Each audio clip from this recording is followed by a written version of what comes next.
Supriya, can you hear me? Yes, ma'am. Oh.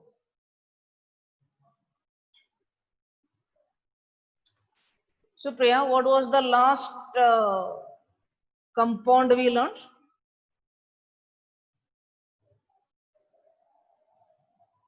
In hybridization?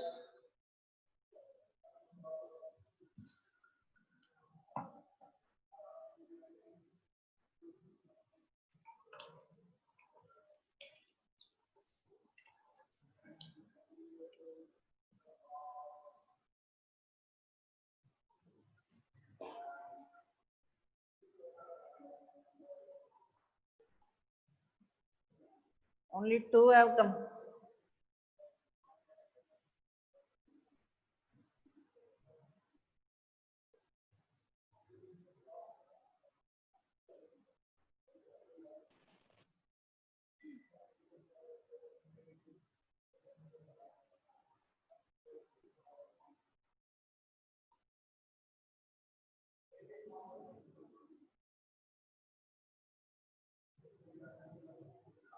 Yes, let's go to sp hybridization in C2H2. sp hybridization in C2H2. This is ethine. Ethine. Each carbon atom is under sp hybridization. Each carbon atom under sp hybridization, carbon ground stage, 1s2, 2s2, 2p, x1, 2p, y1, 2p, z0. Carbon in excited state, 1s2. Now, one electron will be promoted here. So here, 2s1, this is 2s1, then what? 2px1, 2py1, 2pz1. They will be undergoing hybridization in what way? That is S and P. S and P. So here, pure atomic orbital, pure atomic orbital. But here, by hybridization, we get one lobe bigger and one lobe smaller. That is pure, unhybridized.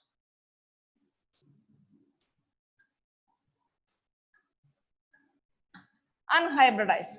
So these two will be in a linear way. They stay far apart. They stay far apart. So one atomic orbital and the other atomic orbital. So this is carbon under sp hybridization. So this one will be standing, this equal lobe one, this is equal lobe one. So this will be standing pure, perpendicular to this, and one is like this, one is like this. So this one is this one, and one is like this, one lobe perpendicular above this board, one lobe below the board. So that I am showing like this. Similarly, the second carbon also in the same condition, each one is carrying one electron, and the second one the same way I am drawing, and that one overlapping with this. Overlapping with this. So that is also having one electron, so that will be pairing. Right? Now, this one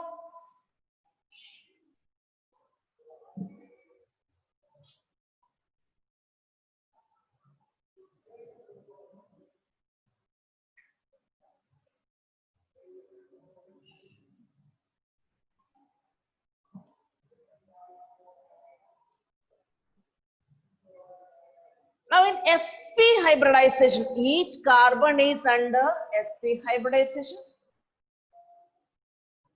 Pure pz orbitals, pz let it be py and px whatever it is, pz, if you are taking pz along the internuclear axis, then you can take it as z axis. And this hybridized one carries 1, this hybridized one carries 1, each these hybridized carries 1. Pure carries, each one carries 1. So here, this can be overlapping, it will be overlapping with 1s orbital of hydrogen, and here 1s orbital of hydrogen. And these two will be overlapping sidewise. These two will be overlapping sidewise like this to make a pi bond like this. Similarly, the front ones also overlapping like this, So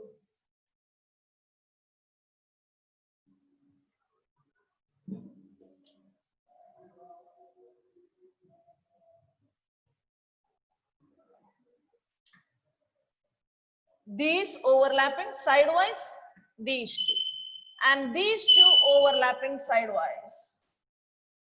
So there will be 2 pi bonds between them, 2 pi bonds. See, one is this sigma bond, one is this sigma bond, and above and below pi bonds. This is pi bond between 2 carbon atoms, and there is hydrogen and hydrogen. So this is linear. Ethyne or acetylene, acetylene, that is linear. So that is sp hybridization in ethyne or acetylene. Next, hybridization in water.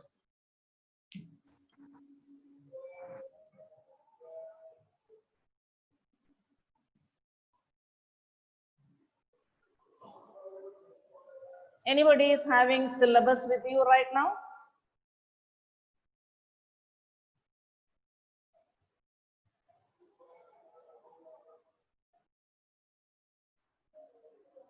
Anybody is having syllabus with you right now?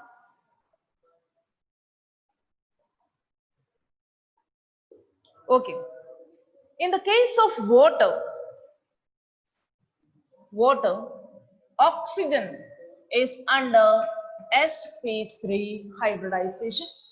Oxygen electronic configuration, 1s2, 2s2, 2px2, 2py1, 2pz1. Now there is no empty orbitals, so no promotion of electrons.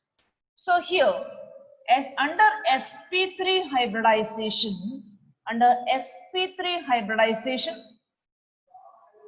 how can we come to know this oxygen is under sp3 hybridization? You do one thing, that is you add number of lone pairs, number of sigma bonds and number of lone pairs. Number of sigma bonds around and number of lone pairs. If that total number is 2, then sp. If that total number is 2, sp. If it is 3, sp3. If it is 4, sp3. 2, sp. If it is 5, sp3d. If it is 6, sp3d2. sp3d2. So you add in VSEPR theory, you take VSEPR theory structures and add. That is an easy method to know the hybridization. That is number of lone pairs plus number of sigma bonds. Number of sigma bonds and number of lone pairs. Okay. So by adding this, if you are getting 2, sp3, sp2, 4, sp3, 5, sp3d, 6, sp3d2. So here in this,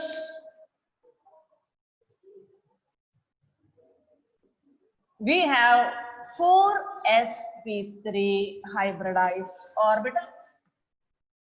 One is have these two are having this paired electrons, two electrons, and here one. So they will be pointing towards the corners of a tetrahedron. So let's see these four arranged.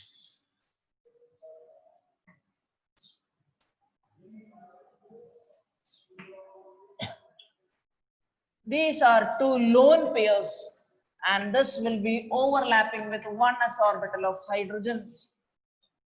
Here again one s orbital of hydrogen. Due to that lone pair repulsion, this bond angle shrinks to 104.5 degree. So water is having bend shape. Water is having bend shape. In the case of ammonia NH3, again nitrogen is under sp3 hybridization. That is 1s2 ground state, 1s2, 2s2, 2px1, 2py1, 2pz1. No MT, no promotion, and these will be undergoing hybridization. You'll be having 1, 2, 3, 4, but one will be carrying a pair of electron, others 1, 1, 1, and the shape will be one is carrying a pair of electron and the other one 1 and other one 1 and the next one 1. So each will be overlapping with one s orbital of each will be overlapping with one s orbital of hydrogen to form a pyramidal structure. So covalent bond is formed here, here, here. This is a lone pair. There is no covalent bond. Only covalent bonds are directional. Then only you will be getting the shape of the molecule. Next, we are going to the hybridization involving d orbitals. Hybridization involving d orbitals. For that, we'll be learning PCl5 and SF6. For PCl5, that is phosphorus in the third period. So here, outermost I am showing 3s2, 3px1, 3py1. But here, in this case, d orbitals are empty. So d orbitals, I am showing it like this, 3s2, then 3px1, 3py1, 3pz1, and d orbitals. In the case of 2, d orbitals were not there. In the case of d, there are d orbitals. So there are 5, 1, 2, 3, 4, 5, 5 d orbitals. 5 d orbitals. So this is the ground state. In excited state, one of this s electron gets promoted. Empty orbitals are there, so promotion is there. So we are writing excited state. In phosphorus, this is phosphorus ground, phosphorus excited. So one electron, 1, 2, 3, and in 3D, 1, 2, 3, 4, 5, 1 is there. So all these undergo hybridization. We call it as sp3d. We call this hybridization sp3d. So there are 5 sp3d hybridized orbitals. These 5 sp3d hybridized orbitals will be standing in a arrangement of these orbitals in a TBP way, that is trigonal bipyramidal way. So I'll be showing that trigonal bipyramidal way.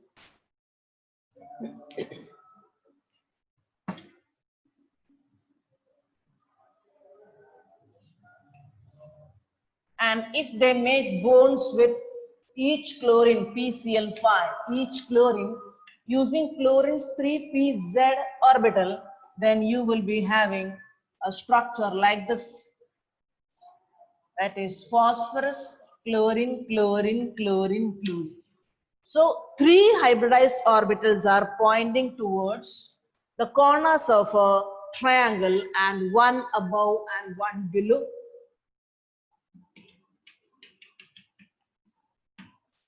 Shape is similar to what we learned in VSCPR theory. So,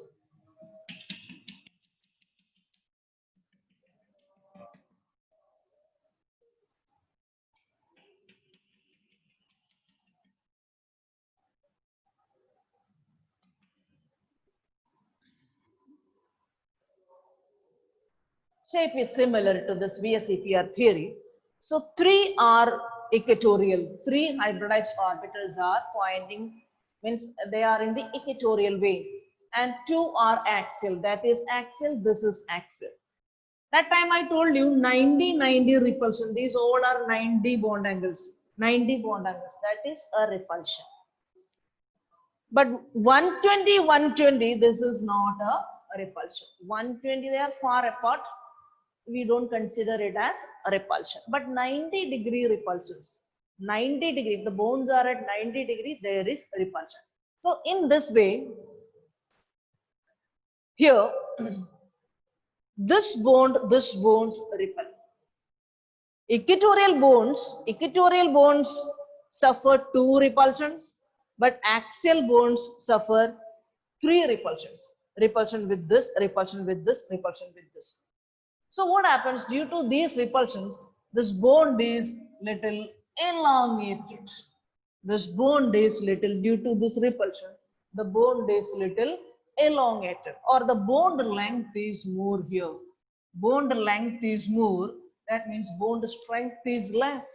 So bond can be easily broken. So PCl5 easily breaks into PCl3 and Cl2. Or we can say PCl5 is highly reactive. PCl5 is highly reactive. Or we can say we can easily get chlorine from this. Or we can say PCl5 is a good chlorinating agent. So PCl5 is highly reactive. Why? Because due to this axial bonds. Axial bonds are longer. Axial bonds are longer. These are equatorial bonds. Equatorial bonds. Why axial bonds are longer? Due to this repulsion. More repulsion towards the axial way. Next is SF6 using d orbitals.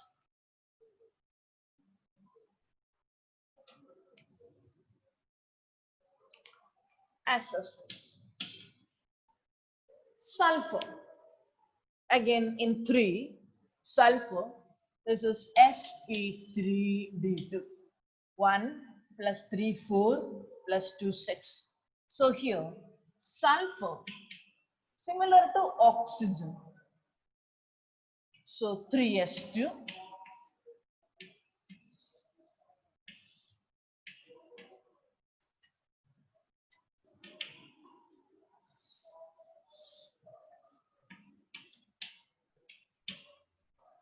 3s2. 3p, like this. Similar to our oxygen. So here what happens? This gets promoted here and this gets promoted here. So the new situation is like this.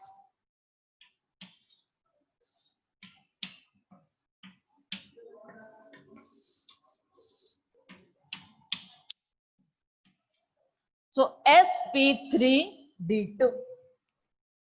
sp3d2. So how many sp3d2 hybridized orbitals will be there? Because 6 are participating. 1, 2, 3, 4, 5, 6. 6 are participating. So 6 new orbitals will be coming. These 6 new orbitals will be pointing towards an octahedron. And these hybridized orbitals will be overlapping with pz orbital of this fluorine. So the shape will be octahedron.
So S of 6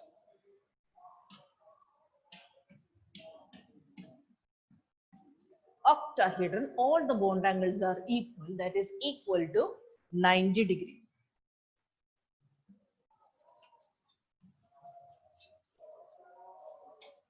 sp3d2 hybridization. It is a highly stable compound. S is protected from all the sides by this fluorine. So S of 6 is highly stable, means it will not undergo reactions much. So next we are moving to molecular orbital theory. Molecular orbital theory.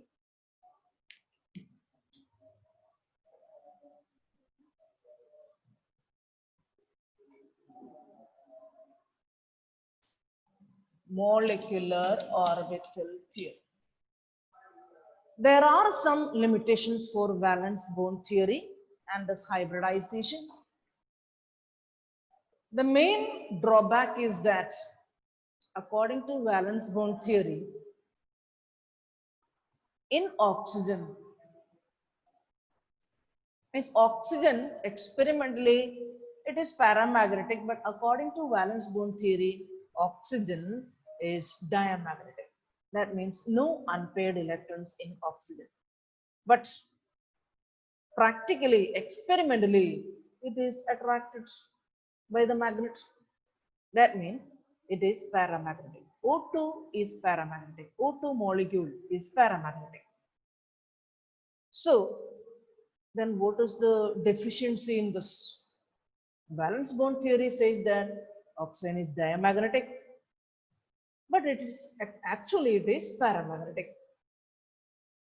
So to explain, that means there is deficiency in this or limitations or drawbacks in this valence bond theory. So new findings, new observations, new experimentations, and those experimentations gave a new proposal, that is new theories. That is what is molecular orbital theory. In molecular orbital theory, you have to write a few points. In molecular orbital theory, all electrons are participating in bonding. In valence bond theory, we left that inner shell's electrons. We considered only the outer, only the valence shell electrons for this hybridization and making the bond and all. We took only the valence shell electrons. But in molecular orbital theory, all electrons are taken, all electrons are considered for bonding. So in molecular orbital theory, you can consider two eggs, one atom, and this is another atom. This is the yellow of the egg. And this portion is white. So this is the yellow of the egg. And this is the yellow of the egg. And the outer portion is white of this egg. So when we mix these two eggs, that means like this. These are mixed like this. That means now these whites are having two nuclei.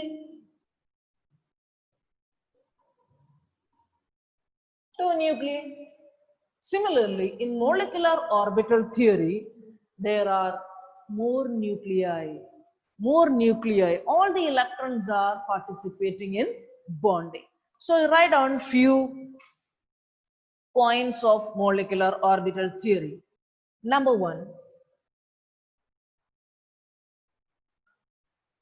Electrons, electrons in a molecule, electrons in a molecule are present in various molecular orbitals, comma, just like electrons of atoms are present, in various atomic orbitals. So that is a molecular orbital. Electrons in an atom, in all the atoms you have to consider to form this molecular orbitals. So in molecular orbitals, all electrons are involved. There is multinuclei. All the electrons are participating in the bonding. So here what we are seeing, just like this white of this eggs mixed, all the electrons are involving in this molecular orbital theory considerations. So here, electrons in a molecular present in various molecular orbitals. So instead of those atomic orbitals, now we will be considering the molecular orbitals. Just like electrons of atoms are present in various atomic orbitals. And as in the previous case, atomic orbitals of comparable energy and proper symmetry combine to form molecular orbital. There should not be much energy difference. Comparable energy and proper symmetry should be combined to form this molecular orbital. Next point is, while an electron in an atomic orbital is influenced by one nucleus, in a molecular orbital, it is influenced by two or more nuclei, like this, two or more nuclei. Thus, an atomic orbital is monocentric, while a molecular orbital is polycentric. Atomic orbital is monocentric, while molecular orbital is polycentric. The number of molecular orbital formed is equal to the number of combining atomic orbitals. Product, same number. The number of molecular orbitals, new orbitals formed is equal to the number of combining atomic orbitals. When two atomic orbitals combine, two molecular orbitals are formed. One is known as bonding molecular orbital and other is anti-bonding molecular orbital. Bonding molecular orbital, that means there is a stable bond. Anti-bonding molecular orbital, anti against the bonding. So here, bonding molecular orbital, that is having a stable state, while anti-bonding molecular orbital unstable. So here, if I show this hydrogens, one hydrogen atom, one s orbital, and the other hydrogen atom, one s orbital. Suppose these orbitals are involving to form molecular orbital. So we will be having a new orbital which is having lower energy than this atomic orbital and which is having higher energy as compared to this atomic orbital. So energy level, if you show this energy level, these are forming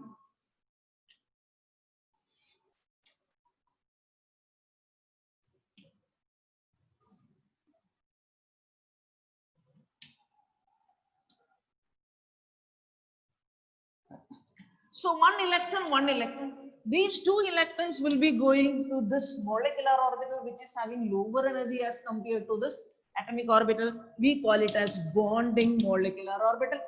While this one, that is anti-bonding molecular orbital. So there it is empty. Why? Because only two electrons, they will be going to lower energy molecular orbital. Next point. Bonding molecular orbital has lower energy, hence greater stability, than antibonding molecular orbital. Thank you.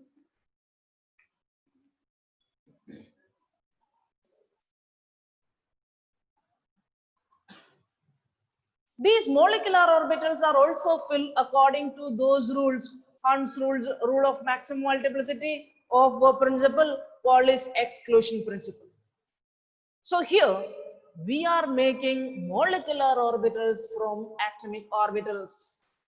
We'll continue in the next class. Thank you.